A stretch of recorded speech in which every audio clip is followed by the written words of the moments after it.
لیکن یہود اور نصارہ کے دین اتنے زیادہ اس میں تحریفات ہو چکے ہیں کہ ان تحریفات کی وجہ سے اب وہ دین نہیں رہا، دین سماوی نہیں رہا، اب یہ کچھ اور ہو چکا ہے۔ تو فی ای حال وہ ادیان جو اللہ کے بنائے ہوئے ادیان تھے یا وہ جو غیر سماوی ادیان ہے، یعنی غیر الہی ادیان جیسے ہندوازم اور بدھزم، ان سب ادیان کا، یعنی یہاں پر ایک بات میں مشترکہ کہوں گا کہ ہر دین، جو بھی دین ہے بہرحال، وہ اللہ کے وجود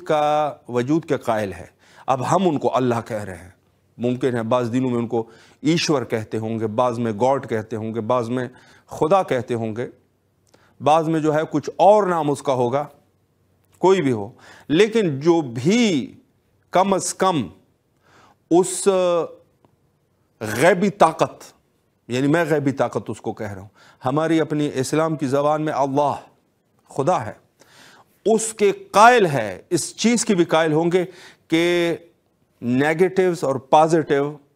یہ تعبیر جو ہے وہ موجود ہے۔ مہم ہے یہ چیز کہ ایک طرف نیگیٹو اور دوسری طرف پازیٹیو، اس کی تعبیر جو ہے وہ ہر جگہ پر آپ کو ملے گی۔ بلکہ میں تو یہ بھی کہوں گا کہ آپ ان کو چھوڑ کے وہ لوگ جو کمیونسٹ ہے یا ہومیونسٹ ہے، وہ لوگ جو خدا ناباور ہے، یعنی خدا کے اوپر وہ اعتماد نہیں رکھتے، ان کے پاس بھی یہ کہیں پہ بھی بھاگ جائے، کہیں پر بھی بھاگ جائے، پھر بھی اچائی اور برائی کی تعبیر وہاں پر بھی موجود ہے۔ اس سے کوئی انکار ہی نہیں کر سکتا۔ انسان ہے تو وہ اچھائی اور برائی اس کی یہ پائے جائیں گے کہ یہ چیز اچھی ہے یا بری ہے۔ ان کا البتہ ہر بندہ اپنے قیاس کے مطابق وہ اچھائی اور برائی کو اس کی جو ہے وہ ججمنٹ کرتے ہیں اپنے اعتبار سے۔ لیکن اسلامی نقطۂ نظر سے جیسے عرض کر چکا کہ ہر وہ چیز جو اللہ کی مورد پسند ہو وہ اچھائی ہے، جو اللہ کی مورد نفرت ہو، انسان کے اوپر حرام قرار دی گئی ہے، اس کو ہم اپنے دین اسلام کی زبان میں اس کو ہم برائی کہتے ہیں، جو کہ وہیں پازیٹیو اور نیگیٹو کا سلسلہ جو ہے وہ ہر جگہ پہ موجود ہے۔ بلکہ میں تو اس سے آگے بڑھ کر بھی اگر کہوں تو حیوانات کے اندر بھی یہ پازیٹیو اور نیگیٹو چیزوں کا یہ تعبیر موجود ہے، البتہ کہ حیوان کے اندر عقل نہیں ہوتی۔ یہ منطق میں یہ اس پر بات ہوتی ہے کہ وہاں پر توہمات ہوتے، یا وہم ہے یا عادت ہے، مثلا ایک حیوان جو دوسرے حیوان سے اس کو خطرہ ہو، وہم ہے یا اس کو عادت ہے، اسے بھاگے گا۔ اگر ہرنی شیر کو دیکھے گا تو بھاگے گا، بھیڑیے کو دیکھے گا تو بھاگے گا، بکری بھی اسی طریقے سے، پرندہ بلی کو دیکھے گا تو بھاگے گا۔ یعنی ان کے اندر یہ توہمات ہے یا عادتاً ہے، ان کی عادت ہے، عقل نہیں ہے یہ، لیکن ان کے پاس بھی ایک اچھائی اور برائی کا وہ چاہے عادت کے اعتبار سے بھی ہو، ان کے پاس بھی موجود ہے۔ یعنی خود اگر ایک حیوان اپنے بچے سے محبت کرتا ہے، گائے ہے مثلا اپنے بچڑے سے محبت کرتا ہے، اور اگر کوئی ان کے بچے کو چھیڑے یا ان کو نقصان پہنچانے کی کوشش کرے تو یہ عمل جو ہے اس حیوان کے لیے تنفر کا عمل ہے، اور اس کے اوپر حملہ بھی ممکن کر دے، بلکہ پرندہ حملہ کر دیتا ہے۔ یعنی وہاں پر بھی عادتاً بس یہ کہا جا سکتا ہے، چونکہ حیوان میں تو عقل ہے نہیں، بس عادتاً یہ چیز جو ہے وہ موجود ہے کہ یا جو ہے وہ پازیٹیو چیز ہے یا نیگیٹو چیز ہے۔ حیوان جس میں عقل نہیں ہے وہ بھی ان کے نزدیک بھی کچھ چیزیں پسندیدہ ہوتی ہے، کچھ چیزیں غیر پسندیدہ ہوتی ہے۔ تو اسی کو آپ رکھ لیں کہ یہاں پر اسی چیز کو ہم اچھائی برائی، جس کو ہم تولا اور تبرہ کی تعبیر بھی اسی سے لیتے ہیں، تولا اور تبرہ کی تعبیر بھی اسی سے لیتے ہیں، اور اس کے علاوہ اس سے جو ہے وہ ہم حق اور باطل کی بھی تعبیر لیتے ہیں۔ یعنی ہر وہ چیز جو حق ہے، حق وہ اب بڑے پیمانے پہ بات ہے۔ میں نے دیکھیں اس میں سے کیٹیگریز ہیں،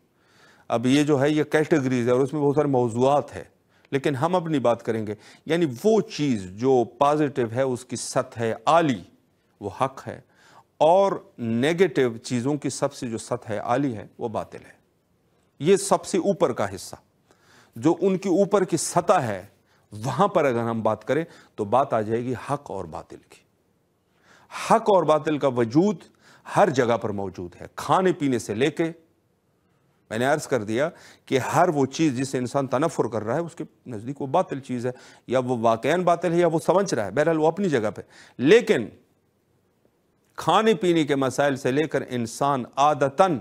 مثلا یہاں کربلا مقدسہ میں جب گرمی ہوتی ہے تو لوگ جو ہے وہ اے سی کو چلا دیتے ہیں، پنکھے کو چلا دیتے ہیں، گویا اس کو وہ پسند نہیں کر رہا۔ تو یہ نظام جو ہے وہ ہر جگہ پہ موجود ہے، یعنی یہ دو نظام، حق اور باطل کا نظام، یا اس کو آپ جو ہے نیگیٹو کہیں یا پازیٹیو کہیں، یا اس کو آپ جو ہے وہ تنفر اور حب اور تنفر یہ کہیں، نفرت اور حب کہیں، اس کو جہاں پر بھی کہیں یہ دونوں چیزیں موجود ہے۔ لیکن مسئلہ یہ ہے کہ ہم لوگوں نے کس عنوان سے اور کس طریقے سے اس حق کی طرف ہم نے جانا ہے کہ ہم اہل حق میں سے ہو جائے، اہل باطل میں سے نہ ہو جائے۔ اللہ سبحانہ و تعالیٰ نے وہ آیات قرآنی جو نازل فرمایا جنت کے لیے فرمائی، تجری من تحتها الانہار خالدین فیہا ابدا، خالدین ہم یا ہم خالدون، یعنی وہ لوگ جو ہے وہ ہمیشہ اس بہشت میں، اس بہشت کے اوصاف بھی بیان کرتے ہیں، اس بہشت کے اوصاف بھی بیان کرتے ہیں کہ وہاں بہشت جو ہے وہ اس کے نہریں بہتی ہوں گی اس میں، اور بہت سارے اور صفات، حور مقصورات فی الخیام، اس میں سے حور ہے، غلمان ہے، بہت سارے ایک قرآنی آیات جو کہ اس بہشت اور نعمات کی طرف اشارہ کرتے ہیں، اور وہاں پر کہتے ہیں کہ یہ ان لوگوں کے لیے بہشت ہے کہ جو وہ لوگ ہیں جو خدا کے تابع تھے، یعنی خدا کے تابع یعنی وہ متقین تھے، مؤمنین تھے، مسلمین تھے، وہ فداکار تھے، اہل انفاق تھے، وہ اللہ کے مرضی پر چلنے والے لوگ تھے، ان کے لیے بہشت ہے۔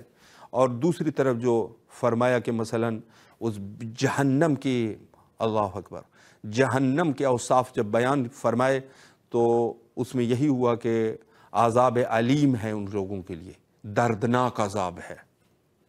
یا کہا کہ ان لوگوں کی جو ہے خوراک جو ہے، ان لوگوں کی جو پانی ہے وہ زقوم ہے، اللہ اکبر، زقوم کو ان کو پلا دیا جائے گا، جو کہ گرم پانی ہے اور فولاد یا لوہے کو جب پگھلا دیا جاتا ہے۔ اور پھر مزید عذاب الہی کی طرف اشارے فرماتے رہے، سورہ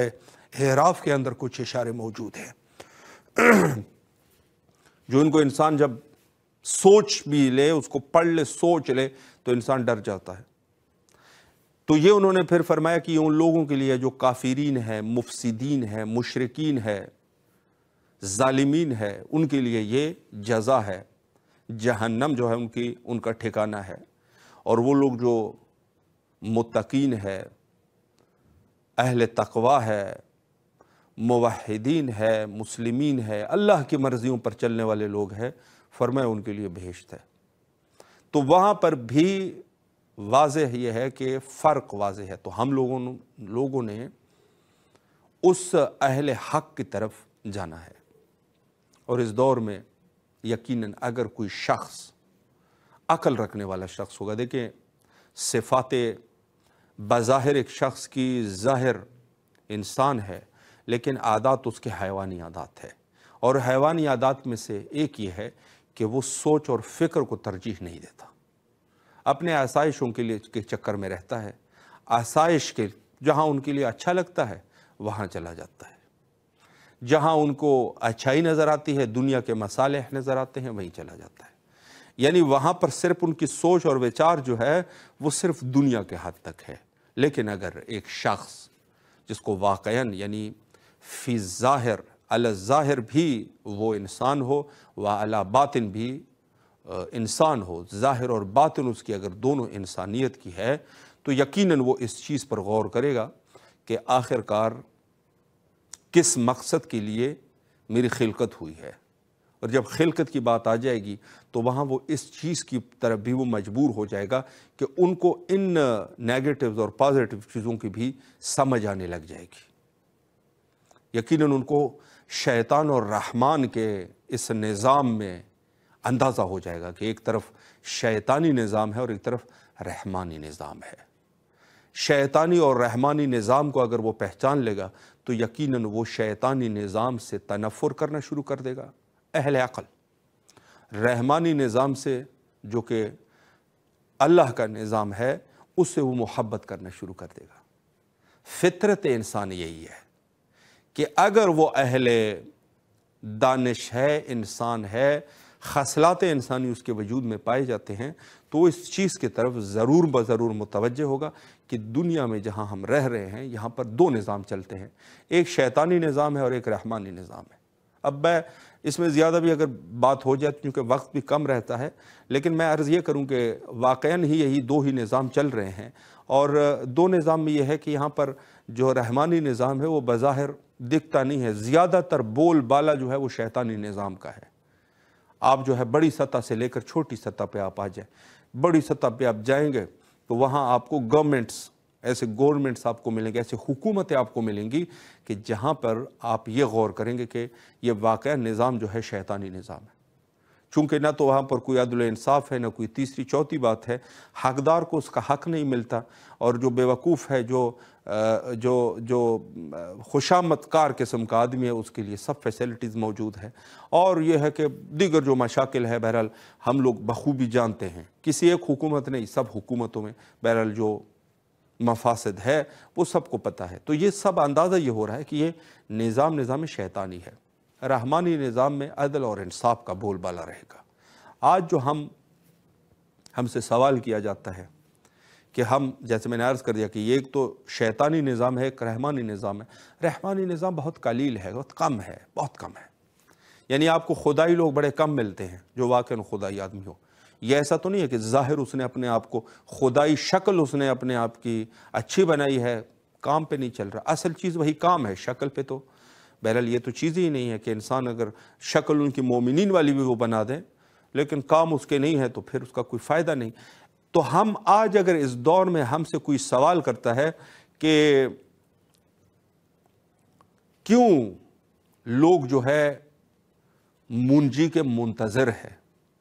تو ہم اس کو یہی جواب دیں گے کہ بھائی منجی کا منتظر ہم اس وجہ سے ہے کہ کائنات میں نظام شیطانی کا بول جو ہے وہ بالا ہو چکا ہے، رحمانی نظام جو ہے وہ کم ہے۔ اور ہمارا عقیدہ یہ ہے کہ جب خلیفۃ اللہ حضرت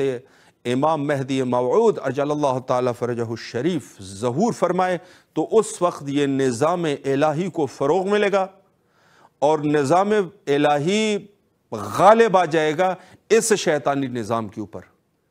جو ہم نے کہا تھا اذ جاء الحق وزهق الباطل ان الباطل کان زہوقا، یعنی یہ نظام الہی جو حق کا نظام ہے وہ جو ہے شیطانی نظام کے اوپر حاوی ہو جائے گا، بھاری پڑ جائے گا۔ یہاں پر جو ہے ہم اس وجہ سے منجی کے منتظر ہیں۔ منجی کا معنی یہ نجات دینے والا کوئی بھی شخص ہے، اہل دانش ہے، وہ اس وقت مصیبت عظمی میں پھنسا ہوا ہے۔ یہ ایک حقیقت ہے جو میں عرض کر رہا ہوں، کوئی بھی شخص ہے وہ ایک مصیبت میں پھنسا ہے، نہ تو اس کو کوئی حق جو اس کا ہے نہ اس کو حق مل رہا ہے، دیکھ رہا ہے کہ لوگوں کے اوپر کیا ظلم ہو رہے ہیں۔ اس دور میں جو ہے وہ ہر شخص مصیبت میں پھنسا ہے، اما یہ کہ اسی شیطانی نظام اور اس کا کارندہ ہو۔ شیطانی نظام کا کارندہ خوش ہے، جو شخص بھی رحمانی نظام کو پسند کرتا ہے وہ اس وقت مصیبت میں ہے۔ تو یہ جو مصیبت ہے یہ مصیبت کب ٹلیں گے؟ تو جواب آئے گا کہ جب خلیفۃ اللہ کا ظہور ہوگا۔ روایت میں جیسے ملتا ہے کہ وہاں پر جو ہے پرچار اس طریقے سے حضرت امام اجل اللہ تعالیٰ فرجہ شریف جب ظہور فرمائیں گے تو اس وقت کچھ اس طریقے سے ان کے لیے اللہ کی طرف سے کچھ ایسے تبلیغات ہوں گے، جیسے آج کل اس دور میں ہم کوئی چیز کی تبلیغ کرنا شروع کر دیتے ہیں، کسی چیز کے ایڈورٹائز کرنا شروع کر دیتے ہیں، یہ چیز ہے اور وہ چیز ہے۔ وہاں پر کہتے ہیں کہ جب حضرت ظہور فرمائیں گے تو جس جگہ پر وہ ہوں گے اس کے سر اقدس کے اوپر ایک بادل ہوگا، وَعَلَى رَأْسِهِ غَمَامَةٌ، اور وہاں اس